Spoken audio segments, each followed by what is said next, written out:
Hello, welcome to another video. Umut here. Today I'm going to work on my napkin journal.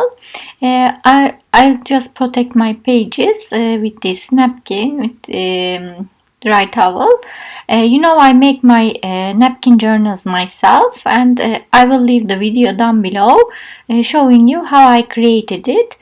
This is the napkin I'm using today. It has a beautiful flower pot hanging from somewhere on a wall, and there are bricks on it. So I'm going to show you how I complete this page, sticking this napkin in part of my page, and I'm going to create the rest of this wall with the bricks and everything, so that you see what you can do with completing a page, partly napkin and partly yourself. I'll start with gluing down my napkin. I'm using matte medium here, and I'm just covering all my napkin with this matte medium too, so that it becomes non-porous. I'm using my Tim Holtz stencil with these bricks, and using light modeling paste from Liquitex, which is my favorite. I'm just going around the page, creating this wall that I see on the napkin myself. And a great way to create napkin journals is, if you don't know what to do, just look at the napkin and see what you can borrow and carry it to the rest of the page. It's always a good way. I have this stamp set from Stampendous Cling Lilac, and I'm going to use the leaves and the lilac to use as flowers on my page, because the flowers reminded me of this, and I just wanted to use a couple of these flowers on the page. I'm covering this cardstock with gesso here, because I want to use gelatos to paint my lilacs. So I'm just covering it with gesso. I'm going to stamp this with black archival ink, and I dried this page before, otherwise you will have gesso wet all over the place. And I'm just stamping down the lilacs and the leaves. Gelatos work very well with gesso, that's why I always use gesso. And here I forgot to record this, but I just colored this with different tones of blue from my gelatos collection, and I'm just going to show you with the green and yellow as well, coloring the leaves. So you're going to see how I do it. It's really easy, a very fast way of coloring actually, and gelatos mix very well, blend very well. You just put a little bit on your page and move it with your finger, because they are super creamy. I did the same with the flowers.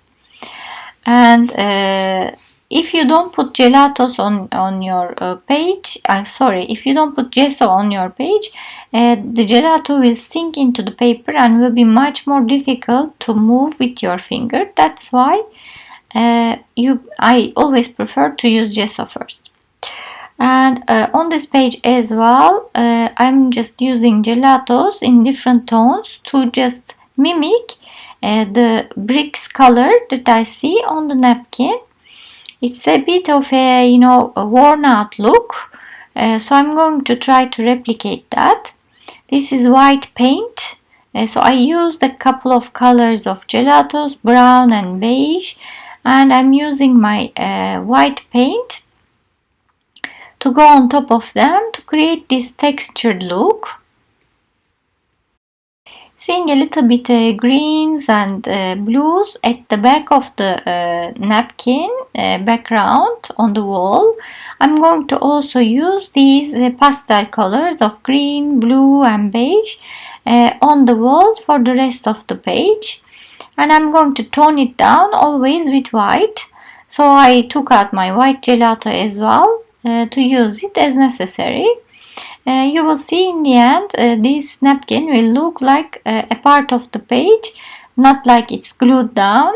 The wall looks like, the bricks look like there's a continuation of the other, and I will keep working on it to make it as realistic as possible. And you will see from the pictures in the end that it will look quite similar, and it will all blend in together. If you enjoy my napkin journals, I have a lot of videos and a playlist full of them. So I'm going to also link down below where you can reach them and watch a lot of them. I'm using my white gelato in the end on the bricks. By the way, this modeling paste is completely dry. I left it to dry before I do anything on it. And I'm just going on it lightly so that the brick picks up the white and looks like there is some chalky texture on it, which looks super organic and very natural. Now it's time to glue down my flowers. So I'm going to use this, and as you see, it matches the flowers in the pot with the greens, yellows and the blues.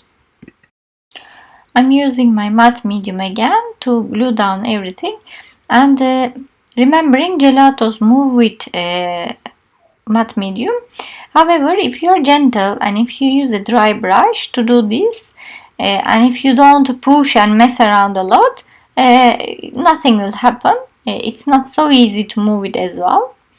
Now I'm going to stick down my sentiment. I used these old stickers that I have in my stash, and I selected a beautiful sentiment saying never let go of your dreams. I'm going to do some splashes of this brown because the pot is quite a dark brown, and I thought it will bring things together. I did the splashes with my gelato as well. If you just scrape it on your mat a little bit and spray water on it, you can always use it as watercolors as well, and that's what I did. I'm just going around my sentiment with black pen so that it stands out better, and I'm going to frame my page with a black archival ink, giving a little bit of a black border which will frame things nicely. It also matches this frame that you see on the window too, which is quite dark. I'm going to use my Nuvo crystal drops in yellow inside the flowers that you see there, and I'm going to try to give the same effect on my bricks. This is a Derwent ink pencil. When you use this has ink, and if you use water on them, they just activate and leave a beautiful effect, like it's watercolor but it's ink, so it's stronger and it's permanent. So after it dries, it doesn't move again. It's a different kind of medium. And as you see, the right is the napkin, and that's what I'm trying to do on the left, so that it looks a bit more the same. And as you see, no one can differentiate now the napkin from the bricks that I created.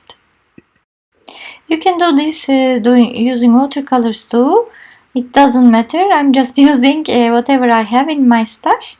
And here I'm done. Do you see the bricks I created and the napkin? And it looks super natural, as if the whole thing is one piece. And I love it so much. I hope you enjoyed this video and got inspired. If you did, please don't forget to leave me a comment, hit the like button or subscribe to my channel. Thank you so much for watching, and see you next time.